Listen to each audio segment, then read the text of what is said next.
وَلَقَدْ أَرْسَلْنَا إِلَى ثَمُودَ أَخَاهُمْ صَالِحًا أَنِ اعْبُدُوا اللَّهَ فَإِذَا هُمْ فَرِيقَانِ يَخْتَصِمُونَ.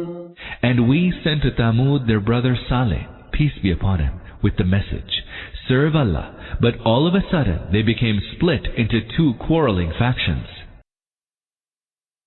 57. For comparison, see Surah Al-Araf, Ayats 73-79, Surah Hud, Ayats 61-68, Surah Ash-Shura, Ayats 141-159, Surah Al-Qamar, Ayats 23-32, Surah Ash-Shams, Ayats 11-15.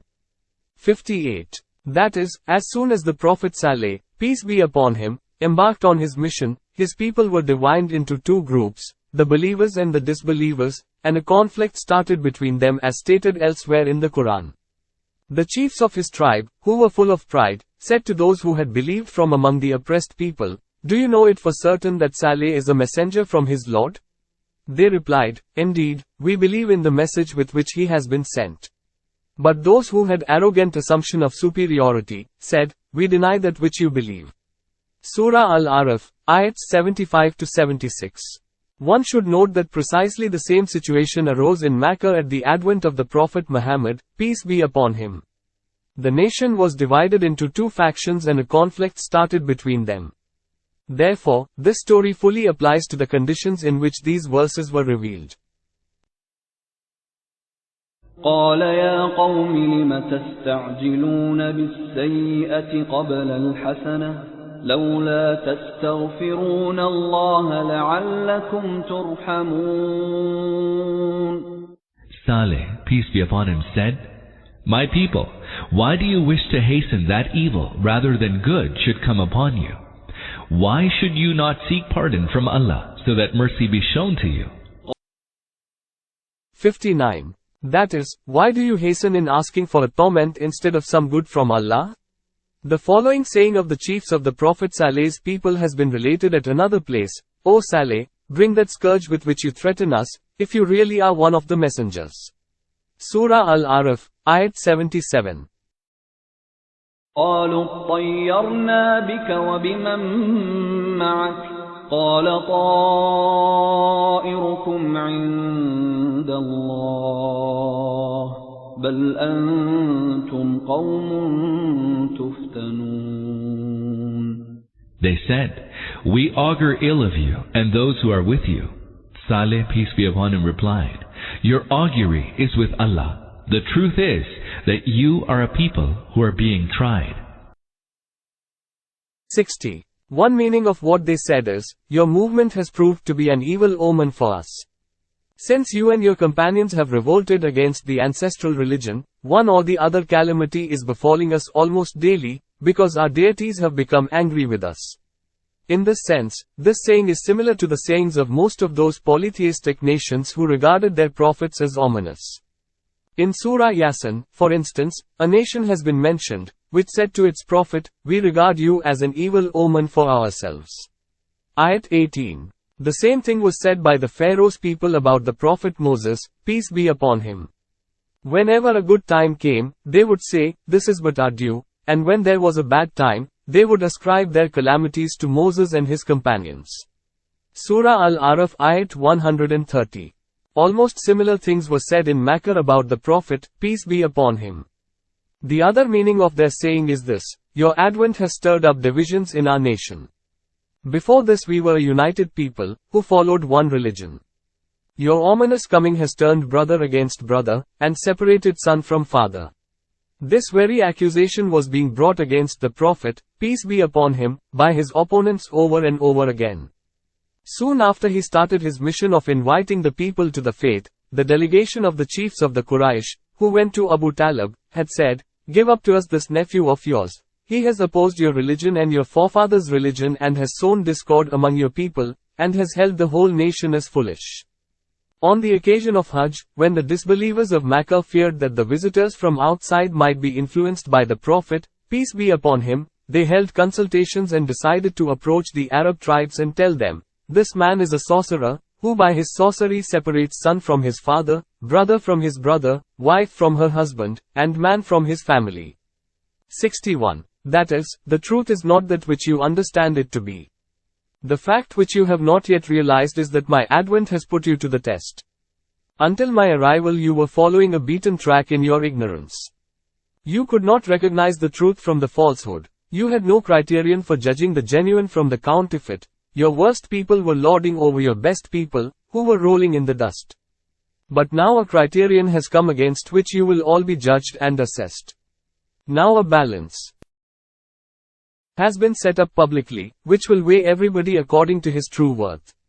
Now both the truth and the falsehood have been made manifest. Whoever accepts the truth will weigh heavy whether he was not being held even worth a farthing so far, and whoever persists in falsehood will not weigh a gram even though he was being esteemed as the chief of the chiefs before this. Now the judgment will not be based on the nobility or otherwise of the family one came of, or the abundance of the means and resources that one possessed, or one's physical strength, but on this whether one accepted the truth gracefully or preferred to remain attached to falsehood. وَكَانَ فِي الْمَدِينَةِ 9 رَهْطٍ يُفْسِدُونَ فِي الْأَرْضِ وَلَا يُصْلِحُونَ. Now there were 9 ringleaders in the city who created corruption in the land and never worked to set things right. 62. That is, 9 chiefs of the tribes each of whom had a band of followers with him. قالوا تقاسموا بالله لنبيتنه وأهله ثم لنقولن لوليه ما شهدنا مهلك أهله وإنا لصادقون. They said, "Swear to one another in the name of Allah that we shall make a sudden night swoop on Saleh, peace be upon him, and his family, and will then tell their heirs that we did not witness the destruction of his family. We are indeed truthful." 63. The guardian, the chief of the Prophet Saleh's, peace be upon him, tribe, who, according to the ancient tribal tradition and custom, could make a claim to blood vengeance. The same was the position in Makkah of the Prophet's uncle, peace be upon him, Abu Talib. The Quraysh were hesitant that if they attacked and killed the Prophet, peace be upon him, Abu Talib, the chief of Bani Hashim, would come out with a claim to blood vengeance on behalf of his clan. 64. This precisely was the kind of plot which the Makkan chiefs of the clans were devising against the Prophet, peace be upon him, and they devised the same ultimately on the occasion of migration, Hijrah, to kill him. They decided that men from all the clans would attack him in a body so that the Bani Hashim could not hold any one of the clans as responsible for the murder, and, therefore, would find it impossible to fight all of them at one and the same time. And will then tell their heirs. This refers to the chief of Saleh's tribe, who according to the ancient tribal usage, would have had the right to claim retaliation for his blood. This was the same position in which Abu Talib, the Prophet's uncle, found himself.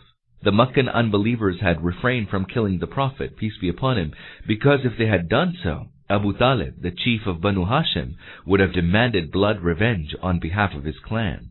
وَمَكَرُوا مَكْرًا وَمَكَرْنَا مَكْرًا وَهُمْ لَا يَشْعُرُونَ. Thus they planned, and we too planned, the while they did not know. 65. That is, before they could make the night attack on the Prophet Saleh, peace be upon him, at the appointed time, Allah sent down his scourge which destroyed their whole nation completely. It appears that they made this plot after hamstringing the she-camel. According to Surah Hud, Ayat 65, when they had killed the she-camel, Prophet Saleh, peace be upon him, gave them a notice to enjoy life in their houses for 3 more days, for then they would be seized by the torment. At this they might have thought that the torment with which Saleh, peace be upon him, threatened them might come or might not, but they must take the vengeance on Saleh himself. Therefore, most probably they chose the same night for the attack which Allah had appointed for sending down the torment, and thus were struck down by Allah. Even before they could touch the Prophet Saleh, peace be upon him. فانظر كيف كان عاقبة مكرهم أنا دمرناهم وقومهم أجمعين. So see what was the outcome of the plan they made. We utterly destroyed them and their people, all of them. فتلك بيوتهم خاوية بما ظلموا إن في ذلك لآية لقوم يعلمون. Now behold, their houses that lie in utter ruins because of their wrongdoing. Verily, there is a sign in this for the people who know.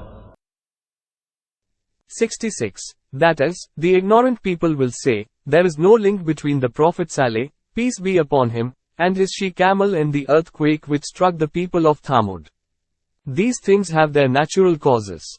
Their occurrence or otherwise has nothing to do with the piety and wickedness of the people of a place, with their high-handedness or their show of mercy.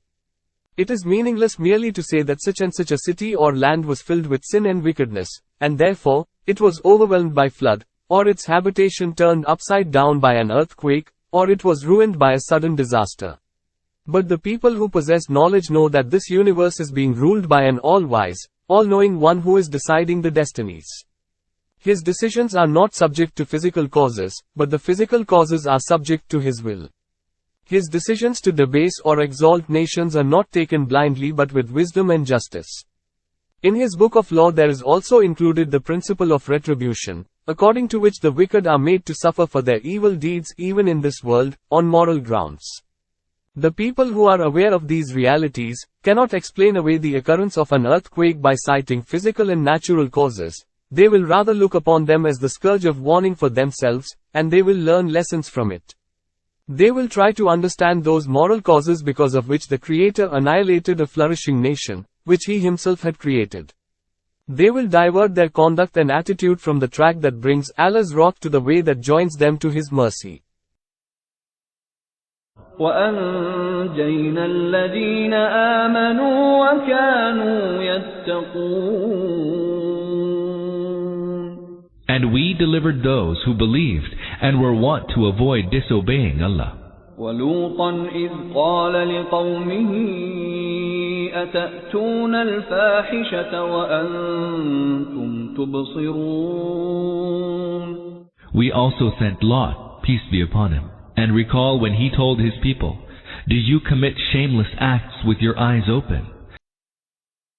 67. For comparison, see Surah Al-Araf, Ayats 80-84, Surah Hud, Ayats 74-83, Surah Al-Hijr, Ayats 57-77, Surah Al-Anbiya, Ayats 71-75, Surah Ash-Shura, Ayats 160-174, Surah Al-Ankabut, Ayats 28-75, Surah As-Saft, Ayats 133-138, Surah Al-Qamar, Ayats 33-39.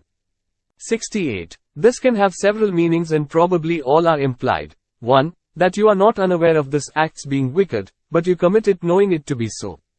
2. You are also not unaware that the man has not been created for the man's sexual desire, but the intimate relationship is between man and woman, and the distinction between them, man and woman, is not such as you cannot perceive, yet with open eyes you commit this abominable act. 3. You indulge in this indecency publicly when there are people watching. You, as stated in Surah Al-Ankabut, Ayat 29, thus, and you indulge in indecencies in your assemblies. Do you commit shameless acts with your eyes open? They committed the abominable act publicly, as mentioned in Surah Al-Ankabut 29:29. أَإِنَّكُمْ لَتَأْتُونَ الرِّجَالَ شَهْوَةً مِّن دُونِ النِّسَاءِ بَلْ أَنْتُمْ قَوْمٌ تَجْهَلُونَ.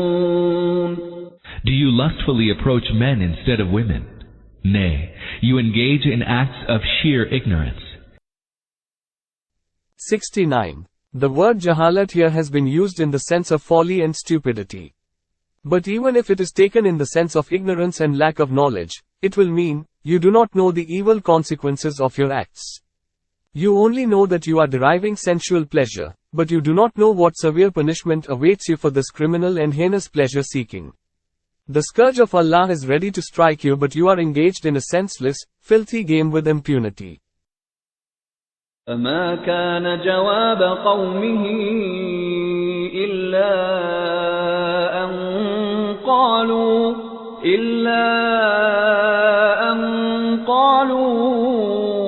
أخرجوا آل لوط من قريتكم إنهم أناس يتطهرون.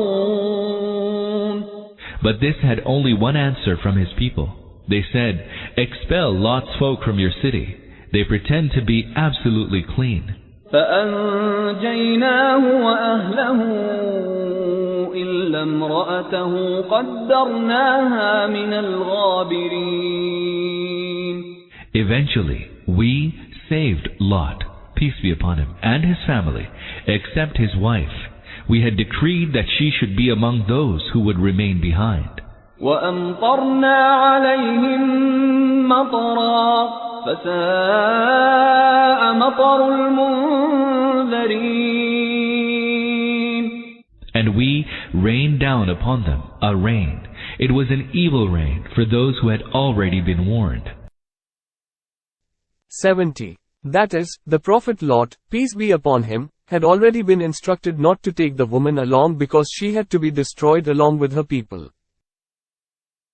قُلِ الْحَمْدُ لِلَّهِ وَسَلَامٌ عَلَى عِبَادِهِ الَّذِينَ اصْطَفَى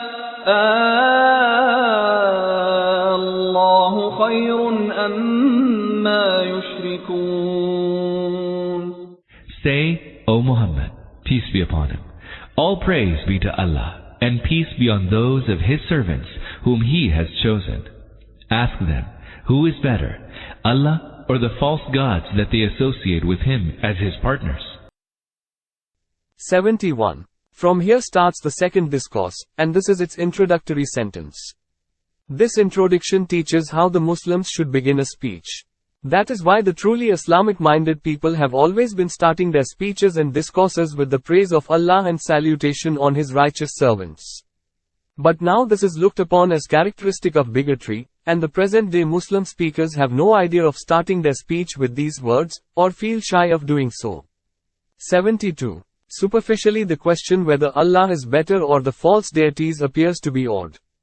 As a matter of fact, there can be no question of goodness in the false gods and, therefore, they cannot be compared to Allah. As for the polytheists, even they had no misconception that Allah could be compared to their gods. But they were asked this question in order to be warned against their error. For obviously none in the world would do anything unless he saw some good in it. Now if the polytheists served their deities and implored them for their needs instead of Allah, and presented their offerings before them, this would be meaningless unless they perceived some good in them. That is why they have been explicitly asked to consider whether Allah is better or their deities, for they could not face and answer this forthright question. Even the most hardened polytheist among them could not venture to say that their deities were better. But if they acknowledged that Allah is better, it would demolish their whole creed, for then it would be unreasonable to adopt the inferior against the superior creed. The Quran at the very outset made the opponents helpless. After this, pointed questions have been asked, one after the other, about the manifestation of the power and creation of Allah to the effect, whose works are these? Is there besides Allah any other God also associated with these works? If not, why have you then set up these others as your deities? According to traditions, whenever the Prophet, peace be upon him, recited this verse, he would immediately respond to it, saying, Nay, but Allah is better, and He alone is the everlasting and exalted and high.